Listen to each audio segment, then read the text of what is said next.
A Roseli está perguntando aqui pra gente como lidar com a inconstância. Como lidar com a inconstância nesses dias? Eu pego o exemplo de Enoque. Gênesis vai dizer que aos 65 anos Enoque gerou Metusalém. E depois a Bíblia vai dizer que ele andou 300 anos com Deus e ele foi levado por Deus. Eu vejo que a constância, ela não tem a ver com uns 300 anos. Embora ele andou 300 anos, mas é como se ele fizesse assim: hoje eu acordei, eu vou servir a Deus. Passou-se a manhã, a tarde, a noite, o dia se acabou. E aí ele acordou no outro dia e falou assim: hoje eu vou servir a Deus. Passou-se a manhã, a tarde, veio a noite, veio outro dia. E aí ele tomou outra decisão, falou: hoje eu vou servir a Deus. Há cientistas que dizem que se você fizer a mesma coisa durante 30 dias, aquilo se torna um hábito, algo espontâneo. Sim. Então eu vejo que a constância e a inconstância, ela tem a ver com o tempo e com a sua determinação no início. Tudo que tem um início é o mais difícil de fazer. O primeiro passo é o mais difícil porque a gente sempre cai. Mas é nas quedas, é mantendo isso mesmo nas quedas, que a gente vai atingir algo espontâneo. E não foi diferente com Enoque.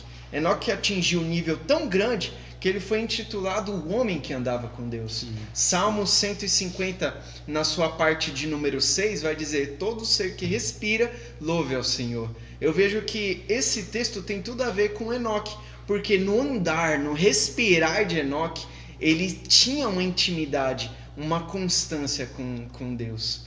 Então eu vejo que a constância, ela não tem a ver com o que você vai pensar daqui no futuro, ela tem a ver com o que você está querendo fazer hoje. O que eu farei hoje é você acordar de manhã e falar assim: eu vou fazer isso hoje. Vou servir a Deus. Eu vou servir a Deus. Eu vou fazer isso porque eu quero. Essa parte de inconstância, né, Vinícius? Enoque, ele decidiu andar com Deus, ele decidiu viver para Deus, né? É que nem todos os dias, se a gente levantar, ter uma decisão de ler a palavra, de ter um momentinho de você falar com Deus, nem que seja 5 minutos no máximo, 1 minuto, mas se você cria esse hábito, como você falou, cara, faz muita importância, Sim. né? Porque a gente vai criar esse hábito, então vai ser mais leve, não vai ser pesado, né? Eu tenho o hábito de todo dia ter meu devocional com Deus. Eu gasto aí entre meia hora, 40 minutos indo pro serviço, mas eu vou falando com Deus, eu coloco as pregações e vou escutando. Então já é um hábito. E o dia que eu fico sem, tá faltando alguma coisa, cara. Sim. Entendeu? Então esse hábito é bom, né? É um hábito que nos levará, querendo ou não, para a glória, né? Sim. Porque quanto mais perto de Deus nós estamos...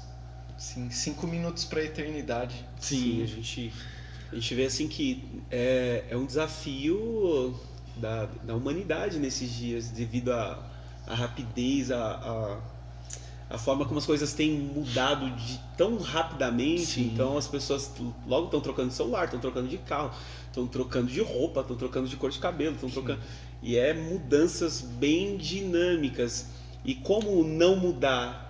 Como permanecer em uma palavra que é a mesma? Sim. E como permanecer no mesmo hábito? Então eu acredito que é isso. Eu tenho um alvo para percorrer, mas eu vou dando um passo de cada vez. Eu vou permanecer firme na rocha, sabendo que aquele que começou a boa obra, ele é fiel para completar. Sim. Ele é fiel para terminar. Então eu sei que quem é ocioso, que um dia eu quero, outro dia eu não quero, na obra de Cristo, ele acaba sendo ativo em outra obra, é a obra do adversário. Sim. Então eu preciso decidir caminhar com Deus, aqui como Enoque caminhou, como Noé caminhou, sabe? Nós vemos assim que Noé, ele condenou a sua geração porque ele decidiu ser justo. O mundo inteiro foi submerso pelas águas do dilúvio, menos ele e a sua família e a sua casa, porque ele foi justo no meio de uma sociedade totalmente perversa, no meio de um mundo totalmente perverso.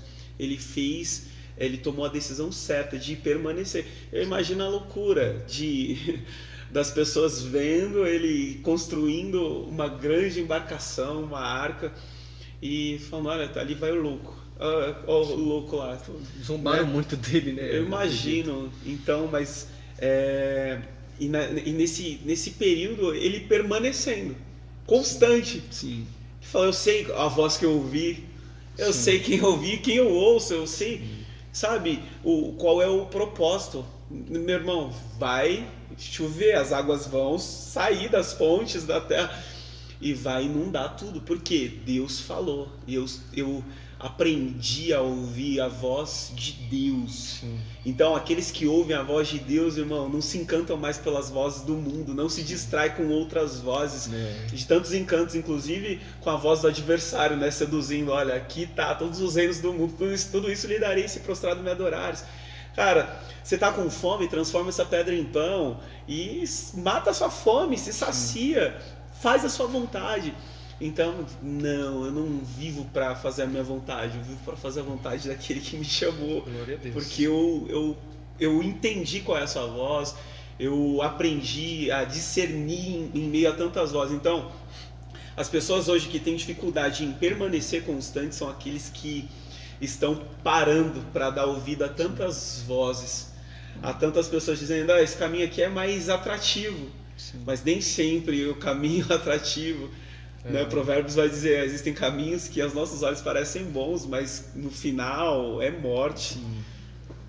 Outro ponto interessante da constância, eu trabalho dirigindo, manobrando. Eu tinha um hábito de fazer uma manobra que eu me movimentava muito para trás com o pescoço. E eu faço esse movimento mais de 200 vezes. Meu Deus. Mais de 200 vezes por dia. E virou normal, espontâneo, essa maneira hábito, né? de dirigir para fazer as manobras. Então eu coloquei na minha cabeça, eu vou reiniciar esse processo. Agora eu quero dirigir de uma outra maneira. Eu faço o mesmo movimento 200 vezes. Você acha que não vai ser fácil?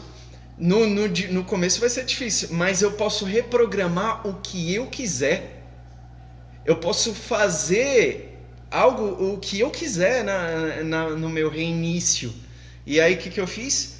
Eu retirei essa postura minha de ficar olhando para trás e passei a olhar pelos retrovisores. É mais difícil? É, por conta das manobras que eu faço lá dentro. Só que no início eu fazia bem devagarzinho e errava. E aí ia, primeiro, até os 10 primeiros, bem devagar, lento, risco de até atrasar até a produção. Mas eu coloquei na minha cabeça, eu vou errar. Mesmo que atrase a produção, mas eu quero chegar numa constância para o meu bem. Uma movimentação para o meu bem. Então, passou-se 20 repetições, passou-se 50 repetições, já estava melhorando. Passou-se as 200, ainda não estava bom. Passou-se o dia. No outro dia, eu falei, eu vou fazer o mesmo movimento que eu estou reiniciando. Sim. Então, foi através disso que aí hoje, graças a Deus, eu não preciso mais olhar para trás que nem eu estava olhando a semana passada, por exemplo. Hoje eu já estou bem melhor, cara. Já consigo dirigir sem ficar fazendo movimento com o pescoço. Que lá é até difícil fazer isso. Para quem trabalha lá sabe que É apertado, tem muitos obstáculos. Sim, você é obrigado a olhar. Você é obrigado a virar seu pescoço. Somente alguém mesmo que tem uma força de vontade. E não só eu consigo, mas tem outro rapaz que consegue também. E eu pego isso tudo, tem a ver com o evangelho, com a constância. Sim. Nós temos hábitos ruins. De chegar atrasado. Se você tiver essa constância, esse hábito de chegar atrasado até que se torne espontâneo, você vai fazer isso normalmente, até que as pessoas olhem para você e falem assim, do Vinícius eu não espero ele chegar no horário. Por quê? Porque ele já tem o hábito de ser um cara atrasado. Então, ao seu redor, as pessoas já não vão dar credibilidade no que você diz. Por quê?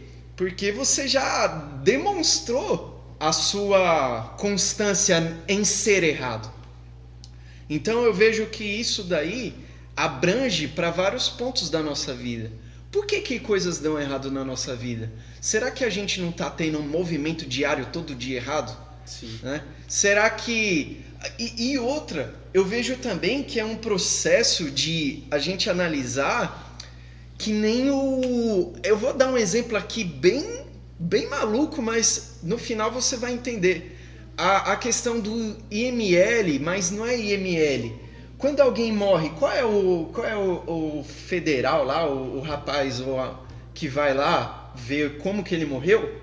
Como é que é o nome? A perícia, né? Perícia. Perito. O perito. Então, é um exemplo bem interessante do perito da vida. Por que fulano chega atrasado? A gente só vê lá o corpo morto do cara, mas a gente precisa ver do que ele morreu. Aí a gente vai retroceder na vida dele. Vamos ver aqui. Por que essa pessoa tem uma inconstância espiritual? Por que o corpo dela tá ali? Calma aí, vamos ver o que levou ela à morte. A gente vai vindo atrás. Às vezes é um laço familiar. Às vezes o pai lá atrás trouxe um trauma para ela. Ou às vezes essa pessoa foi numa igreja que pregou algo que não sei. Mas o que tornou essa pessoa fraca na fé a ponto dela ter morrido ali? Ninguém morre do nada. Ninguém cai no chão do nada. Sim. Algo aconteceu. E isso tudo é um processo de constâncias. Ninguém fica fraco do nada. Foi toda uma desnutrição Sim. espiritual até ela chegar na sua falência. Foi toda uma imperícia até ela chegar na batida final dela. Sim. O que a gente tem que ter é essa perícia da vida. Eu só queria também finalizar aqui. A gente finalizou na constância e eu queria deixar um recado aqui para todo mundo que está assistindo. Se você criar um hábito de mentir, se você mentir agora, saiba que a facilidade de você mentir daqui a 5 minutos vai ser maior. Se você criar um hábito de não orar, saiba que se você não criar um hábito de não orar agora, saiba que daqui a ou amanhã você não vai querer orar também. Se você não vier em um culto somente hoje, saiba que a próxima quinta-feira também vai ter mais facilidades de você não ir. Então que eu estava aqui só meditando a respeito dessa questão de continuidade. Até lembrei da passagem de Filipenses: prossigo a fim de conquistar a perfeição pelo qual Cristo Jesus me conquistou. E que a gente venha criar esse hábito de oração e andar com Deus a cada dia e respirar louvor a Deus, né? Como diz em Salmo 50. Então que eu quero ter esse hábito diário de falar assim: hoje eu quero servir a Deus mais um dia.